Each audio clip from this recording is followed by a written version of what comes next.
Assalamualaikum warahmatullahi wabarakatuh. Saya Muhammad Nur Sidiki, NPM 1857051014 dari kelas A. Jadi pada video kali ini saya akan mengerjakan UAS Teori Informasi yang materinya Huffman Code dan Shannon-Fano. Jadi di sini ada pengertiannya, yaitu Huffman Code adalah salah satu metode dalam penyederhanaan suatu data. Biasanya dipakai dalam proses kompresi data atau teks gitu ya, atau file. Jadi kode Huffman menggunakan sebuah tabel variasi panjang kode untuk melakukan encoding sebuah simbol, misalnya karakter dalam file, di mana tabel panjang kode itu sudah dibangun sedemikian berdasarkan peluang kemunculan setiap simbol dalam suatu file. Lalu diperoleh dari tabel tersebut berdasarkan dari estimasi probabilitas atau frekuensi munculnya untuk setiap nilai yang mungkin dari simbol sumber. Nah, sedangkan untuk Shannon-Fano adalah metode membangun sebuah kode awalan didasarkan pola seperangkat simbol dan probabilitas. Itu dapat diperkirakan atau diukur. Namun, algoritmanya ini dirasa kurang optimal, dalam arti bahwa ia tidak mampu mencapai kode efisien mungkin seperti kode yang diharapkan. Yang diharapkan itu seperti panjangnya file, seperti algoritma Huffman. Lalu semua perangkat kompresi itu bekerja dengan proses yang sama, hanya saja terdapat yang lebih efektif dibandingkan yang lain itu. Contohnya seperti algoritma Huffman dalam pembuatan pohon yang efektif, sehingga kompresi teks dapat menjadi lebih minimum. Bekerja berdasarkan prinsip kerja algoritma greedy. Pada pembentukan pohon Huffman, pohon dibuat dari simpul hingga ke akar. Nah, sedangkan pada pohon Shannon-Fano itu terbentuk dari akar ke simpul. Ini yang menyebabkan kompresi menjadi berbeda untuk karakter yang sama. Lalu langsung aja ke codingannya. Yang pertama itu Huffman Code.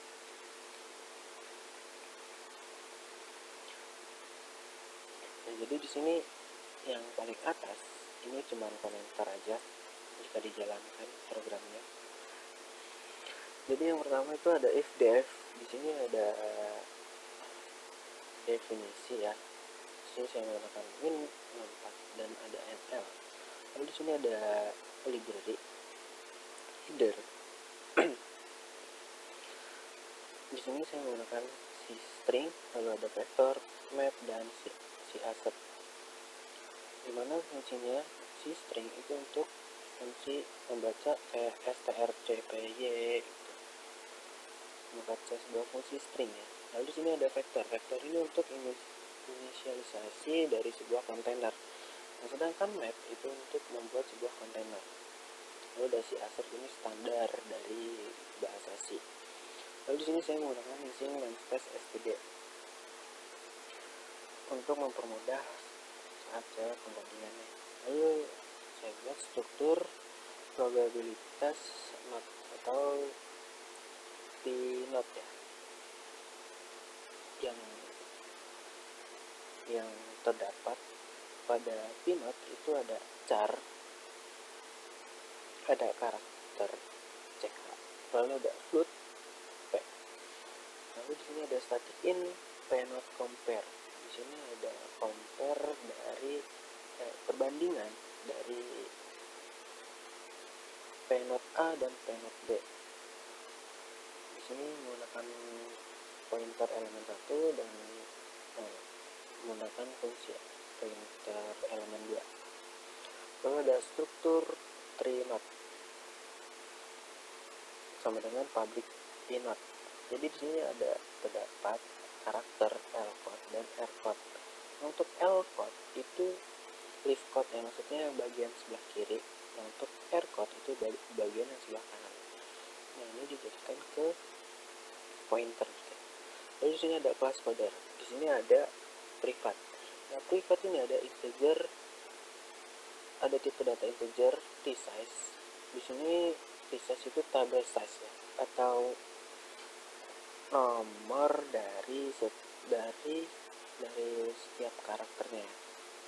Nah, untuk di sini ada p-not, pointer, p-table. Jadi di sini ada pointer untuk tabel dari probabilitas. Terus ada map char string codes. Jadi di sini ada code word for each char. Jadi di sini ada code word untuk masing-masing setiap karakter. Lalu di sini ada public. Terus di sini ada void encode, konstanta char pointer input file. Jadi di sini ada pointer input file dan output file. Juga di sini ada frekuensi dari setiap karakter dari file yang diinputkan, itu seperti teks gitu ya. Jadi sini ada untuk membuka input file seperti ini, input.txt. Lalu ada counting char. Nah, counting char ini di sini untuk menghitung jumlah karakter. Lalu di sini ada built-in table. Di sini membuat frekuensi tabelnya. Nah, kemudian di sini ada encoding, movement. Movement ini itu memanggil fungsi yang ada pada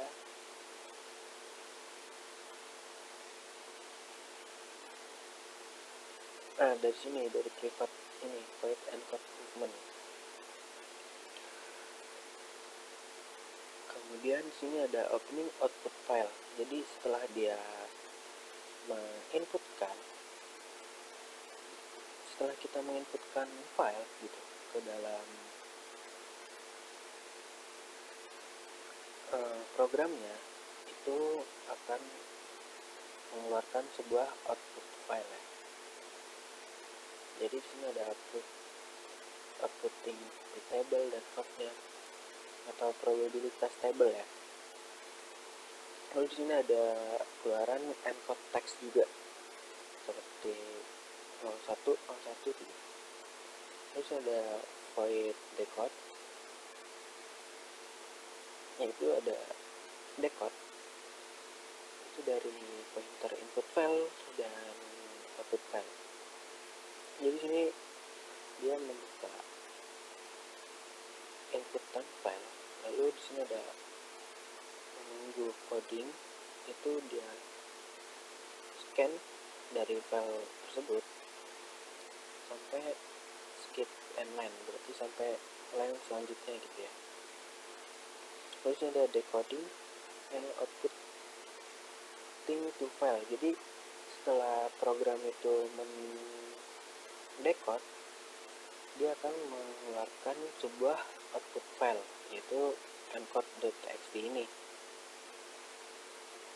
Lalu selesai, dia clean, lalu output file dan input file-nya itu close.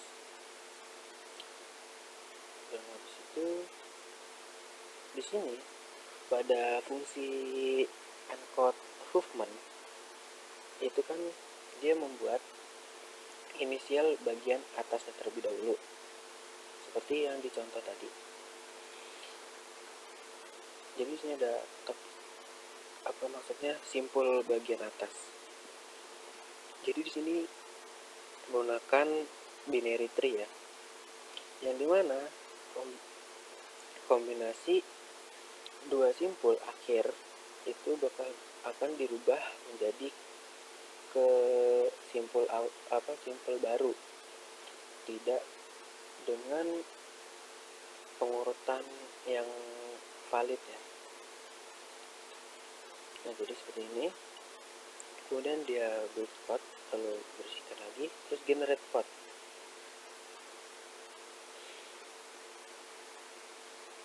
Terus saya di sini buat sebuah show usage, gimana cara menggunakan program yang saya buat ini. Nanti saya contohkan.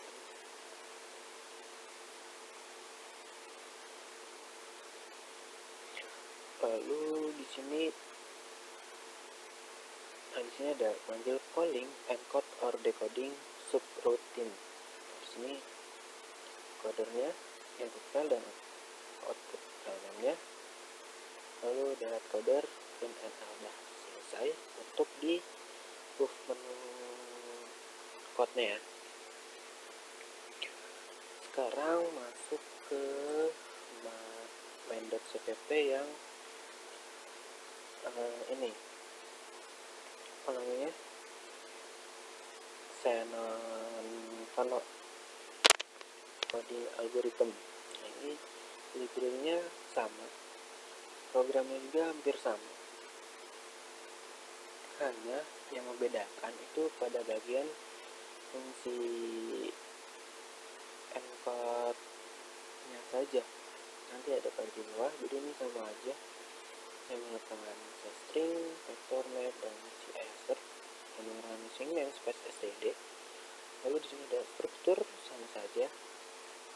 Lalu ada class counter juga. Nah, yang membuat beda itu pada bagian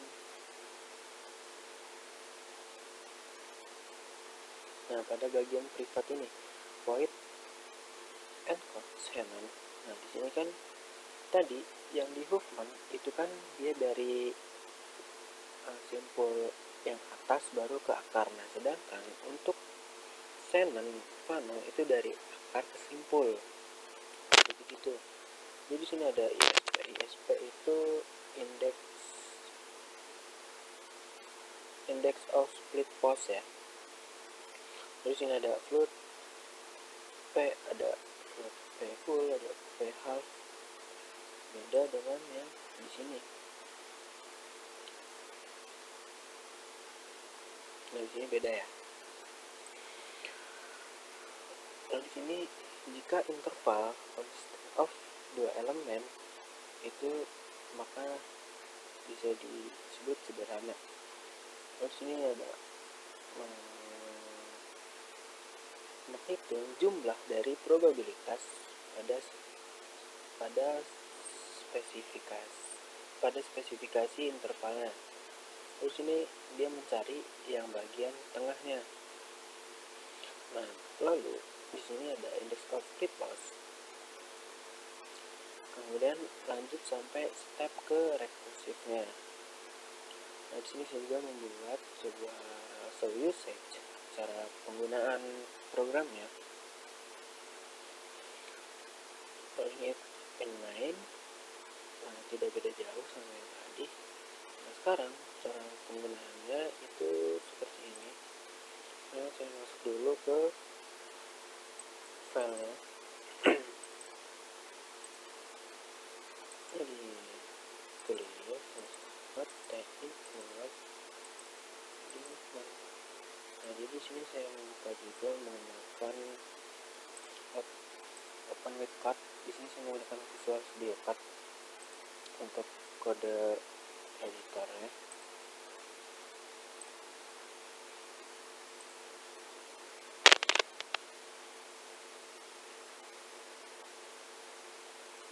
Nah, sekarang yang men-cutnya terlebih dahulu. Jadi sini ini saya hapus terlebih dahulu. Dan ini juga saya hapus terlebih dahulu.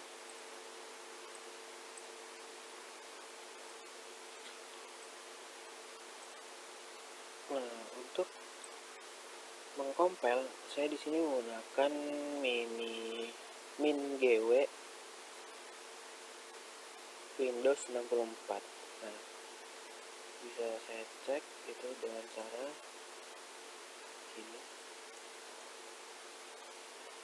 Nah, di sini saya menggunakan MinGW 64. Jadi untuk mengcompile file ini kan setelah kita save, itu kita compile aja dengan perintah GE++. Nama filenya itu main.cpp, lalu kita buat output file yang namanya movement aja.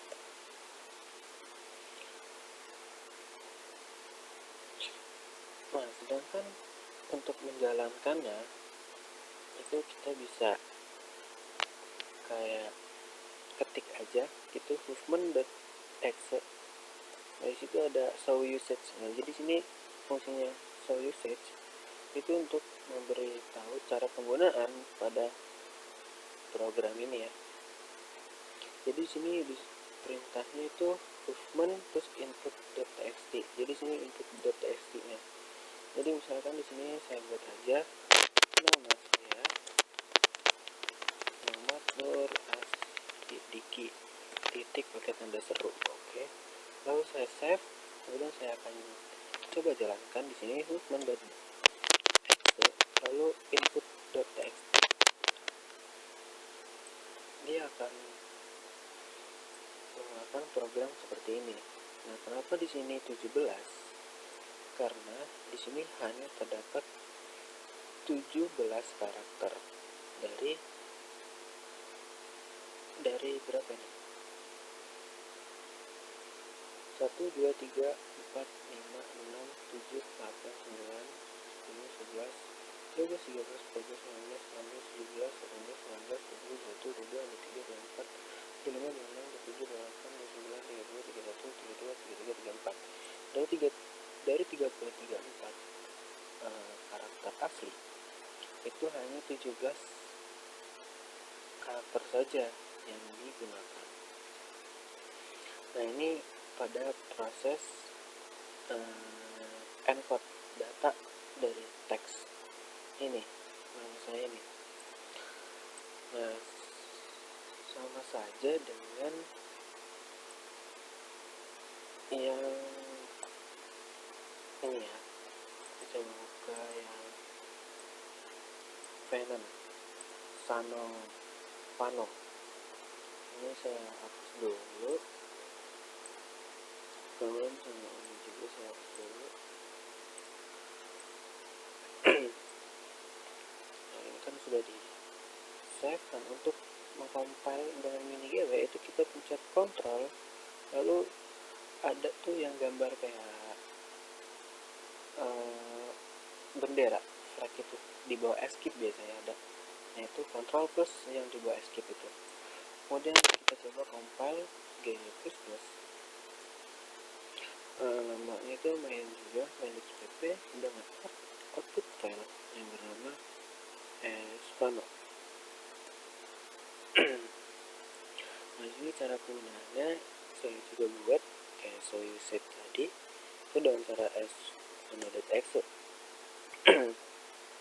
Nah, ini udah ada caranya. Itu sama juga. Nah, sini kenapa saya salah jadi berarti. Terus kita coba input txt-nya. Nah, di sini input txt-nya itu saya adalah mahasiswa jurusan ilmu komputer. Nah, kita samain dengan yang ini tadi ya, namanya Muhammad Asdiki.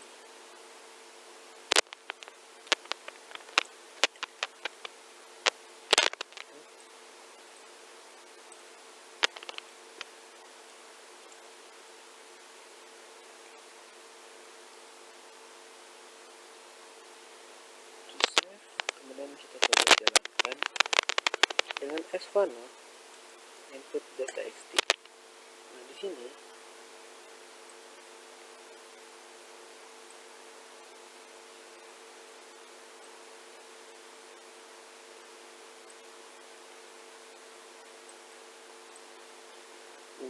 itu ada perbedaan, walaupun yang bagian tengahnya itu sama. Ini ada perbedaan pada encoding datanya.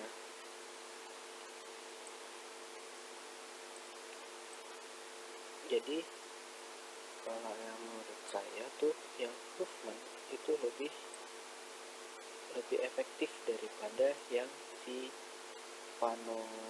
Sanon Pano.